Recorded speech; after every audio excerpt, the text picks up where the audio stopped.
जतिन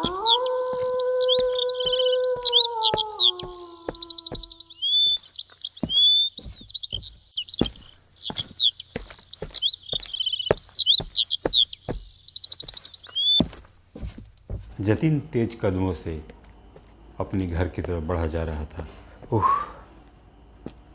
अभी घर जाने में और तकरीबन आधा घंटा लगेंगे।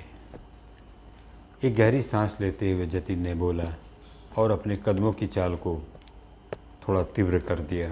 वो तेज तेज कदमों से चला जा रहा था कि अचानक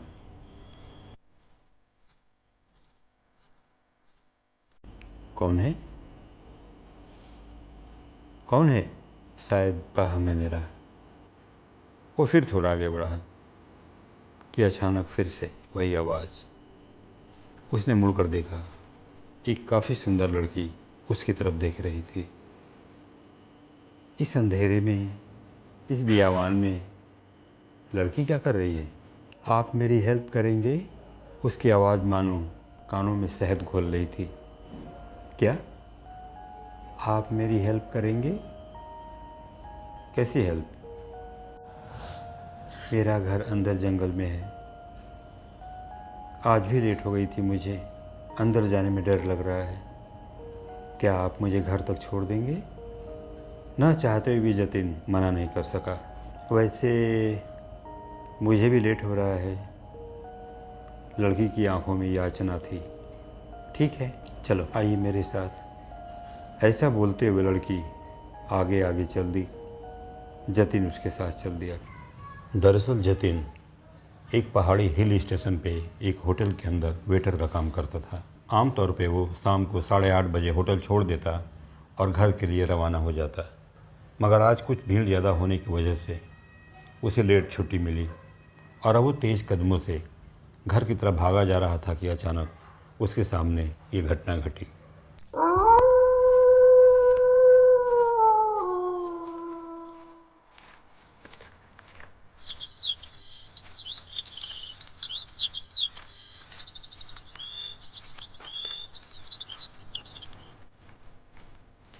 सामने छोटा झोपड़ीनुमा मकान दिखाई दे रहा था। क्या यही तुम्हारा घर है?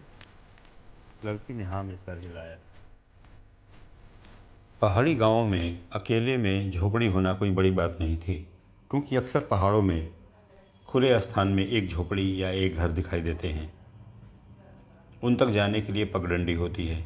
उसने लड़की को वहाँ छोड़ा और वापस अपने रास्ते के लिए मुड़ गया। उसने इस बात को ध्यान नहीं दिया कि वो लड़की इसे घूर रही थी। इतनी जल्दी भी क्या है मेरे साथ? एक चाय पीकर तो चले जाना बाबू।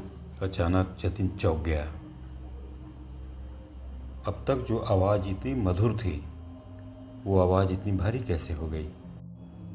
पता नहीं क्यों जतिन मना नहीं कर पाया और उसके साथ कमरे के अंदर चला गया। रात्रि के 11:30 बजे काफ़ी बोझिल कदमों से और थका थका सा वो अपने घर की तरफ जा रहा था। उसे कुछ याद नहीं आ रहा था कि वो कहाँ था और कहाँ से आ रहा है। बहरहाल जैसे तैसे वो घर पहुँच गया और लेट गया। घर वालों ने समझा शायद काम का बोझ ज़्यादा होगा, इसीलिए लेट आया है। और उसके बाद जतिन अक्सर घर लेट आने लगा। कभी 11 बजे आता, कभी 12 बजे आता। अक्सर वो अपने में खोया रहता, घर वालों से कम बातचीत करता और बाहर भी कम निकलता था। बस ड्यूटी जाना और शाम को लेट आना, ये उसकी दिनचर्या बन के रह गई थी। वज़न धीरे धीरे गिरता जा रहा था। ऐसा लग रहा था जैसे उसके शरीर से खून कम होता जा रहा हो।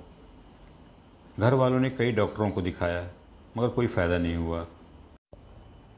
वो संडे की दोपहरी थी जब इसका दोस्त विनय इससे मिलने के लिए घर पे आया। घर वालों ने बताया कि पिछले एक हफ्ते से उसकी तबीयत ठीक नहीं चल रही है। वो किसी से बातचीत नहीं करता, अपने में खोया रहता है। विनय ने उससे मिला। उससे मिलकर विनय को भी बड़ा ताज्जुब हुआ, क्योंकि वो उसका बहुत ही गहरा दोस्त था। दोनों दोस्त जब भी मिलते थे आपस में काफ़ी देर हंसी मजाक करते थे और एक दूसरे की बातें किया करते थे। मगर आज वो विनय को ऐसे दिख रहा था जैसे किसी अनजान को देख रहा हो। विनय ने उसके घर वालों से बातचीत की, ऐसा इसके साथ कब से हो रहा है। वे बोले, पिछले 1 हफ्ते से ये लेटा रहा है और लगभग तभी से इसकी तबीयत भी खराब चल रही है। पूछने पे कुछ नहीं बताता।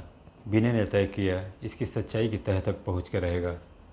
और दूसरे दिन शाम को विनय होटल के पास जाकर बैठ गया, ये जानने के लिए कि जब ये रात को छूटता है तो आखिर ये जाता कहाँ पे है।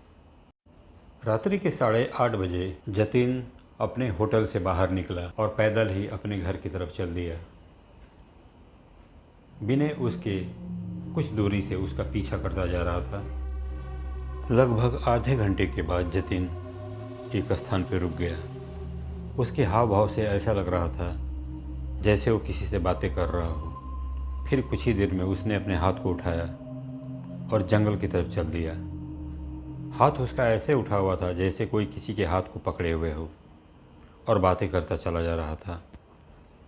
यह सब देखकर विनय को कुछ अजीब सा लगा। कुछ सोचकर विनय ने जतिन का पीछा करने का निश्चय किया और उसके पीछे पीछे चल दिया। लगभग 10 मिनट चलने के बाद जतिन एक झोपड़े के सामने पहुंचा। वो निरंतर किसी से बातें कर रहा था। फिर झोपड़े का दरवाज़ा खुला और जतिन अंदर चला गया। विनय ने जाकर खिड़की से देखने की कोशिश की, मगर उसे कुछ नज़र नहीं आया क्योंकि खिड़की पूरी तरह बंद थी। दरवाजे पे कान लगाकर सुनने की कोशिश किया तो अंदर से जतिन किसी से बातें कर रहा था। चाबी के की होल से देखने पे उसे विनय अकेले बैठा हुआ दिखाई दिया, मगर उसके हाव भाव ऐसे थे जैसे वो किसी के सामने बैठा हुआ हो।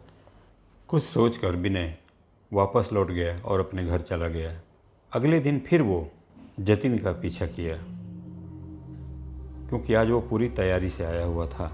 उस पॉइंट पे पहुंचने के बाद जैसे ही जतिन ने अपने पुराने हाव भाव में किसी से बातें करना शुरू किया, वैसे ही इसने अपने कैमरे की रिकॉर्डिंग ऑन कर दी। उसकी प्रत्येक गतिविधियों को ये अपने कैमरे में रिकॉर्ड कर रहा था। जतिन का जंगल के अंदर जाना, किसी से बातें करते हुए जाना और फिर कमरे के अंदर पहुंच जाना। कमरे के पास पहुंचकर अंदर तो नहीं लेकिन बाहर से उसकी आवाज़ को रिकॉर्ड किया और फिर वापस लौट गया। अगले दिन विनय जतिन के घर पहुंचा और उसके दादी को और उसकी माँ को रात की रिकॉर्ड की हुई सारी वीडियो दिखाई और सारी बातें बताई। इतना सुनने के बाद जतिन की दादी की समझ में सारी बातें आ गई। रात को जब जतिन घर लौटा, किसी ने उससे कुछ नहीं कहा। जतिन अपने कमरे में सो गया। उसके सोने के बाद दादी ने अपना शक दूर करने के लिए उसके कमरे में गई और उसके शरीर पे कुछ निशान ढूंढने लगी। पीछे गर्दन पे 2 दांतों के निशान थे। इन निशानों को देखने के बाद जतिन की दादी का जो अब तक शक था वो बिल्कुल यकीन में बदल गया कि जतिन प्यासी डायन के चंगुल में फंस चुका है। उन्होंने इसके बारे में कई लोगों से सुना था। उस जंगल में कभी एक औरत रहा करती थी जो जादू टोना किया करती थी। उसके जादू टोने का सबसे भयानक जो पहलू था वो ये था कि वो कम उम्र के लड़कों को अपने यहाँ ले जाती और फिर उनका खून निकालती और उस खून से अपनी टोना और टोटका पूरा करती। जब गांव वालों को इसके बारे में पता चला तो उन्होंने उसे घेर लिया और उसे जान से मार दिया। तो ये बात सच थी। एक गहरी सांस लेते हुए दादी ने कहा, अब पंडित जी ही कुछ कर सकते हैं। कल मैं पंडित जी को बुलाऊंगी। पंडित रामकृष्ण शास्त्री जी काफ़ी भक्ति भाव वाले व्यक्ति थे और उन्हें कुछ विद्याएं भी प्राप्त थी। फिर लगभग 4-5 दिन तक पूजा पाठ और कुछ तावीज़, इनके द्वारा जतिन पूरी तरह ठीक हो गया। उन्होंने तावीज़ देते हुए बताया था कि ये तावीज़ इसके गले से नीचे न उतरे, ये पूरी तरह से सुरक्षित है। और उसके बाद से जतिन को फिर कभी कोई समस्या नहीं हुई।